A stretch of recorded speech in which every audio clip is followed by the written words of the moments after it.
Hey guys, my name is Chris. Thanks for checking out the video with me today. What I'm going to be telling you about today is all of the hidden tools inside of BMW navigation that most people don't know about. Alright guys, today we're going to be looking at BMW navigation and everything that it can do for you. So let's get started. The very first thing we're going to be looking at, as you can see, a nice wide display here. In the corner is essentially going to be the orientation. Not only is it just like a compass, but it's orientation of how this display actually looks. So the one with the N in the middle is showing you that it's the map facing north.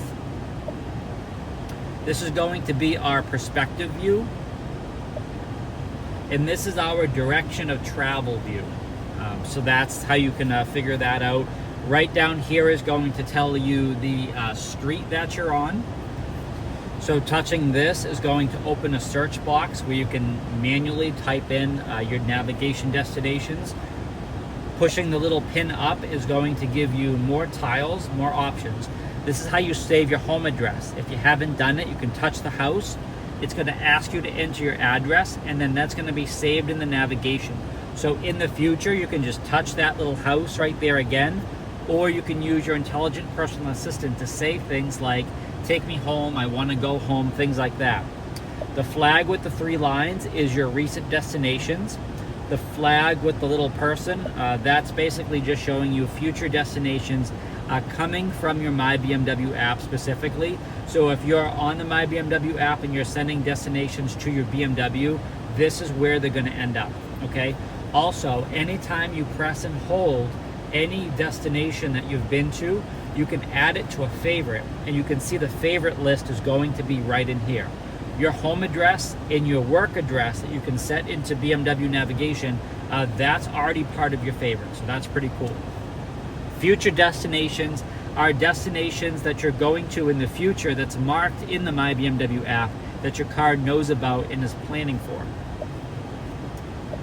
Come right back out. This is showing us all the fuel stations. This is muting the turn-by-turn navigation. We can swipe this over for suggestions. So this is where it gets really cool, guys. So right in here, we have parking suggestions of nearby where we are. There's gas stations, there's places to stop. So all that's pretty cool. Here's a very common question, and a lot of people don't know kind of how to answer this. Let's say you have the driving assistance professional package. So you have that ability to have that Assist Plus where it's going to be the unlimited hands-free up to 85 miles an hour and all that cool stuff on the highways, right?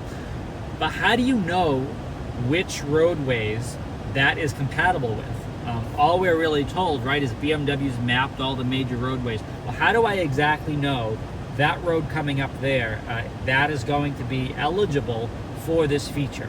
Or maybe I'm planning a long road trip and I want to take advantage of this feature that I have, and I want to plan my trip only on roads that is supporting that feature. Well, we go right down to Assist Plus availability. So this is pretty cool, and what this is showing us is basically an estimate of the roads that are going to be compatible with Assist Plus. So here we are right here. So this is Miami Beach. That's where we are. This is downtown Miami right over here.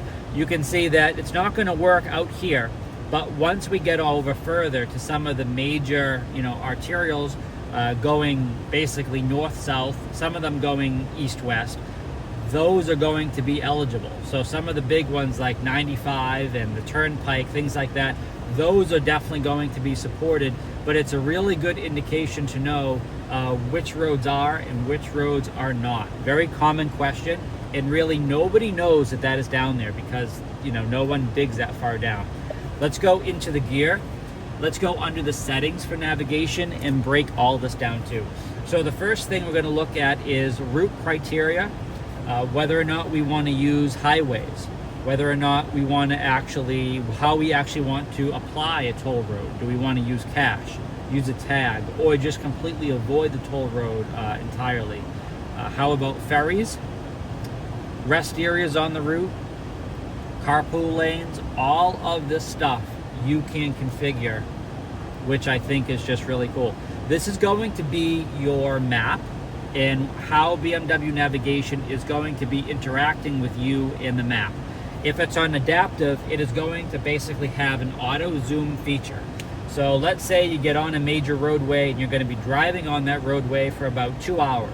Well, there's really no need for the navigation to zoom in to about, I don't know, maybe 500, 800 feet over you. It's going to probably zoom out a couple of miles because there's really nothing for you to see. But when there is a turn or when you are getting off of that roadway, it is going to zoom in to show you the critical information when it's needed. If it's down on reduced, that's going to be a manual zoom, which means it's going to be different. I'll show you. So we're going to do reduced, and what it's going to do is it's going to take some things away. So now under that perspective mode, we no longer have the 3D buildings. So there's less things on the map to confuse us, essentially, but that's how that's going to work. We're going to go right back to here, and we're going to go to expanded. You can see the little buildings are going to pop up in this case, so that's pretty cool. I keep it on adaptive because I only want to see information when I need it. I don't really want to see anything, other than that. So guidance, let's talk about that. Augmented view overlay. Where exactly do you want this information to be displayed? So right now I have it in the instrument cluster.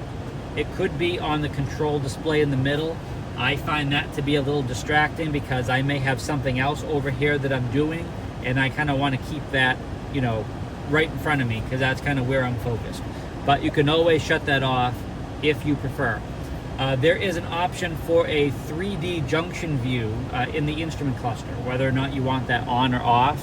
I have had that pop up several times. That is a very cool graphic if you haven't seen it before. A lot of people think some of this stuff was a little too much. I would say at least give it a try first, because some of it, like reading that, you're like, what is this? Like a spaceship? Like, I don't need all this extra stuff. But when you're at that intersection, when you're at that junction, and you're like, wow, I've never been here before, this is kind of confusing, and it's really helpful that it's visualizing this and showing me how to do this in this way.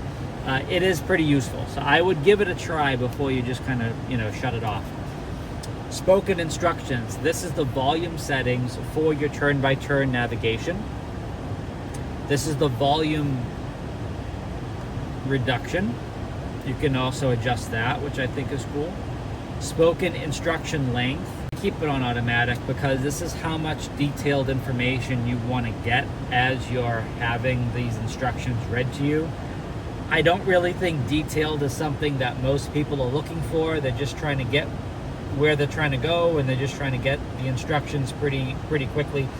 So automatic seems to work pretty well. I found reduced sometimes doesn't really work too well. But hey, if you don't want anything, right? If you don't want anybody to talk to you, you can just have a gong go off. So anytime you hear that tone, you should be looking in your head-up display, if equipped, or down in your instrument cluster to see where it is you should be going, because that's another way if you don't want something to be read to you. Configure services are pretty important because without this stuff, the navigation is not as connected and it's not as smart. And as you highlight each thing, it's going to give you a description over here in the corner what exactly it does. So online navigation, I think, is pretty critical because it basically calculates alternative routes based off of real-time data. So if that's not on, it's kind of going to be a lesser system. Real-time traffic information, road hazards, delayed, all of this stuff is being collected in real time. So if you're going on a trip and you use navigation and this is not on, it is very likely that a major accident, a major traffic jam, something that's going on is not going to be accounted for through your navigation. Your estimated arrival time is going to be way off because it's not factoring in those conditions. So I don't really know, to be honest with you, why someone wouldn't want to have that turned on, because if you're going to use navigation, you might as well have it connected. Otherwise, I don't think the whole point of navigation is to understand, when you're going to get there, the time, the traffic, all the stuff, and that's how it does it. Online parking information really helps. So there are different providers that are connected into something called connected parking with BMW Connected Drive.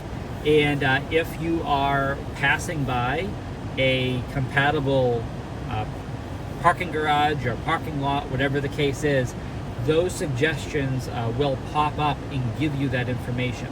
So what's even nicer about that stuff is that you can pay and you can reserve this space all through your BMW, which, kind of crazy. So anytime I'm in a major city, this typically pops up, and I think it's a really cool feature.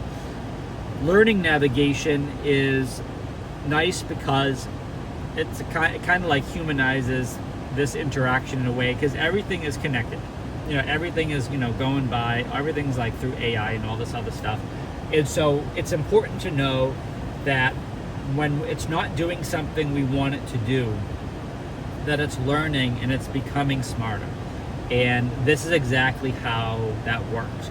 So when you are going on different routes, it is going to start adjusting what it's offering to you based off of the routes you typically take, which I think is pretty smart, because if you go to work a certain way every single day, and you're going into navigation and you're asking to bring you to a place sort of by your work, but it's not directly, right there, your car is going to say, okay, well, on average, they like to drive in this direction, they like to take these roads in order to get to this general area.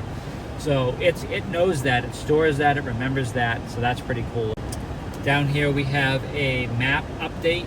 So a map update is going to be really critical. This happens up to once a quarter. BMW Maps is provided by a third-party company called Here. That's H-E-R-E. They are the provider from a lot of manufacturers, and they push map updates up to once a quarter to eligible vehicles. So that is really good. Having that checked off means that when your vehicle is eligible for the map update, that it will do what it needs to do and get it all going for you. So we're going to back right out of here. That's kind of where we were for the map update right there. It will also tell you kind of the map version and all this other stuff. It also, now that you can actually see what I was talking about, it tells us the current map update, but right now it says that there is a new version that is available and will be installed after the restart. If I don't want to do that, I can restart navigation now, and it will just kind of push it in there and do everything. But that's how easy it is. A lot of people kind of worry about navigation and having a map update. It couldn't be easier, guys. It's all right there. It kind of does everything for you, just like anything in these cars basically now. And that is going to be the highlight of everything that you need to know about BMW navigation. I think that is a really good place to get you started. Also keep in mind that as you are driving around and doing different things, you do have these little overlays all over navigation as well. Whether you want to touch different destinations to go there, whether you want to see what's going on, with traffic of where you are and all this other stuff. There's so much there, guys, and take advantage of the My BMW app, because you can go under the navigation section. You can plan a trip, you can plan an itinerary, you can send it to your BMW, all from the comfort of your home. This is just crazy stuff. So hopefully that has been helpful, and thanks again for checking out the video with me today. Please check out the links down below. Subscribe so you can always stay up to date with the latest content. Check us out on all our other platforms. We're out there, we're everywhere. Thanks again for checking it out, and stay healthy and safe out there.